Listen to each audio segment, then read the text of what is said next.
Evoluindo do conceito de guarda-costas pessoal do legado legionário, sob Augusto, a guarda pretoriana foi estabelecida como a mesma, mas em vez disso estava diretamente ligada ao imperador. O quartel-general da legião, ou pretório, forneceu o nome, e a prática foi simplesmente alterada para abranger um espectro muito mais amplo.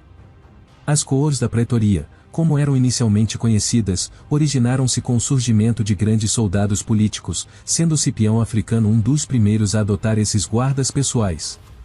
Formada pelos melhores, mais corajosos e leais de seus próprios homens, a pretoria geralmente estava isenta de quaisquer deveres padrão do acampamento, exceto para proteger seu general.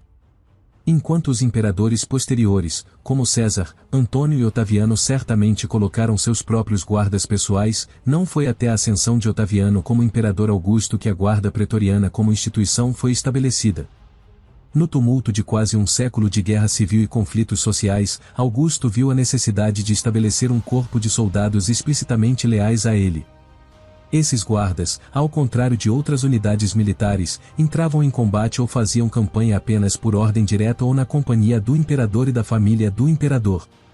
Seu papel principal, é claro, era a proteção pessoal do imperador, mas eles também funcionavam como força policial tanto em Roma quanto em outras cidades italianas, pelo menos no início.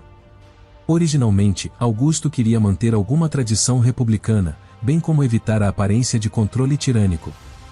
Portanto, aqueles pretorianos estacionados dentro dos muros de Roma não foram autorizados a usar a armadura ou uniforme habitual que tem sido amplamente retratado.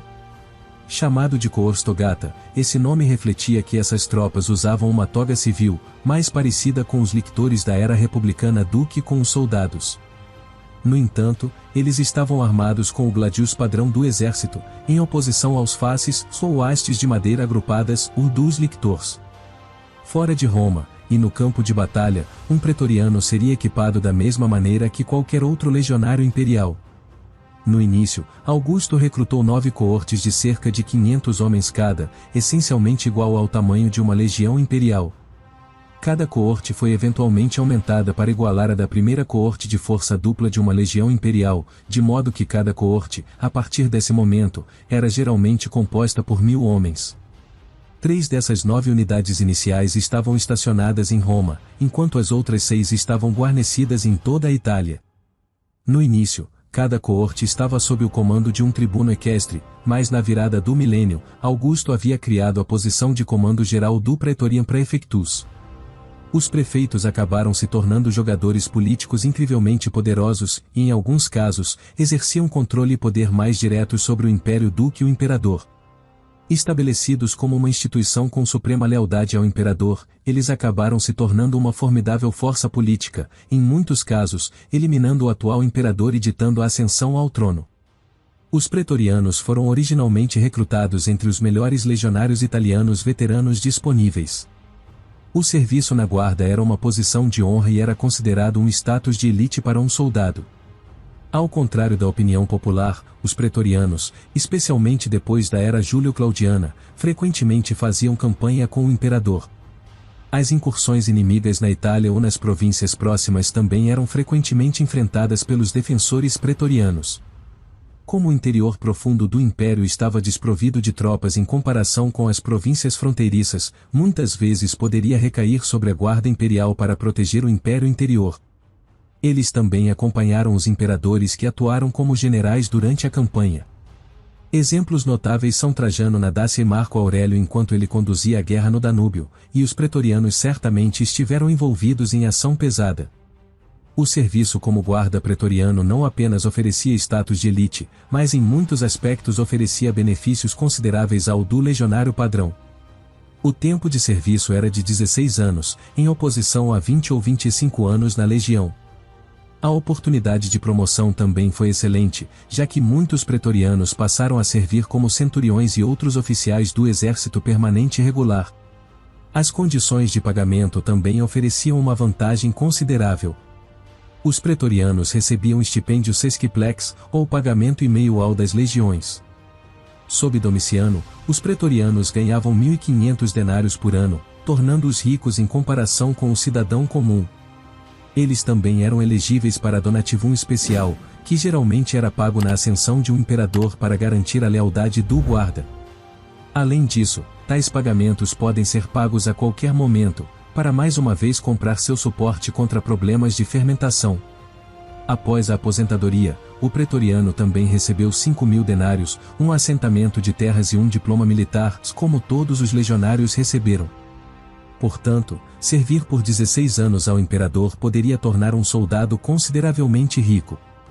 Após a morte de Augusto, sob cujo reinado os pretorianos foram inquestionavelmente leais, o avanço político da guarda começou para valer. Durante o reinado de Tibério, o prefeito Lucius Aelius Sejanus tornou-se um tirano notório, usando seu poder para assassinar liberalmente oponentes políticos. Seu poder rivalizava com o do próprio imperador, e apenas um desentendimento entre ele e Tibério pôs fim ao seu reinado de terror. Foi durante esse período que a Castra Praetoria foi construída e os pretorianos foram transferidos para Roma com força. O herdeiro de Tibério, Caio Calígula, foi assassinado pelos pretorianos em 41 DC por causa de sua instabilidade e zombaria das instituições militares e romanas como um todo. Seu tio, Cláudio, foi o primeiro imperador a ser essencialmente forçado ao poder por meio das maquinações políticas dos pretorianos. Apesar da oposição do Senado, os pretorianos ameaçaram o caos, e o Senado foi forçado a conceder a Cláudio como herdeiro de Calígula. Cláudio, no entanto, apesar da oposição inicial, acabaria sendo lembrado pela história como um dos imperadores mais poderosos de Roma. Por volta de 69 DC, a morte de Nero deu início a uma guerra civil que eventualmente ficou conhecida como o Ano dos Quatro Imperadores. A guarda alterou voluntariamente a lealdade entre qualquer homem que assumisse o poder. Um desses homens, Vitélio, aumentou a guarda para 16 coortes, totalizando 16.000 homens pessoais. Pouco tempo depois, no entanto, quando Vespasiano emergiu como o eventual vencedor, os pretorianos foram reduzidos a 9 coortes mais administráveis. Seu filho Domiciano então aumentou o número de coortes para 10, e isso parece ter permanecido no lugar durante a maior parte da existência restante da guarda. Em 193 DC, após o assassinato de Comodus, a guarda foi além do donativum tradicional e realmente leiloou o trono.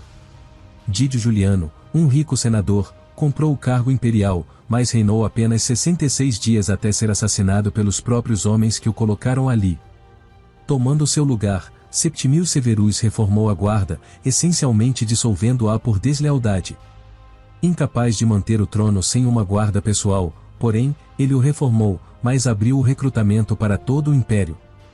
Ele recrutou pesadamente entre sua própria legião na Panonia e aumentou consideravelmente o tamanho da guarda. Ao longo do século seguinte, os pretorianos se envolveram cada vez mais em conspirações para promover candidatos imperiais, eliminar aqueles com os quais estavam insatisfeitos e efetivamente assumir o comando do império por meio de sua própria força política e militar. Com períodos menores de ordem, como o de Aureliano entre 273 e 275 DC, esse padrão continuou implacavelmente até a ascensão de Diocletião. Em 284 DC, ele alterou o status da guarda desenvolvendo o Sacer Comitatus. Esta escolta imperial de campo essencialmente substituiu a função primária dos pretorianos, eliminando-os do dever estrito de guarda e basicamente relegando-os ao papel de força legionária de elite. Os pretorianos ainda não haviam terminado, no entanto. Eles teriam uma grande jogada final nas maquinações políticas da era imperial. No tumulto do início do século IV DC, os pretorianos apoiaram o usurpador Macêncio contra o imperador do leste, Constantino. Na Batalha da Ponte Milvio em 312 DC, enquanto Constantino marchava para o oeste em direção a Roma, o exército de Macêncio foi derrotado. Constantino viu a futilidade de confiar mais nos pretorianos e desfez as unidades que restaram, espalhando os soldados por todo o império. A Castra Praetoria em Roma foi destruída e, após 300 anos de serviço, e desserviço, ao trono, a guarda pretoriana não existia mais.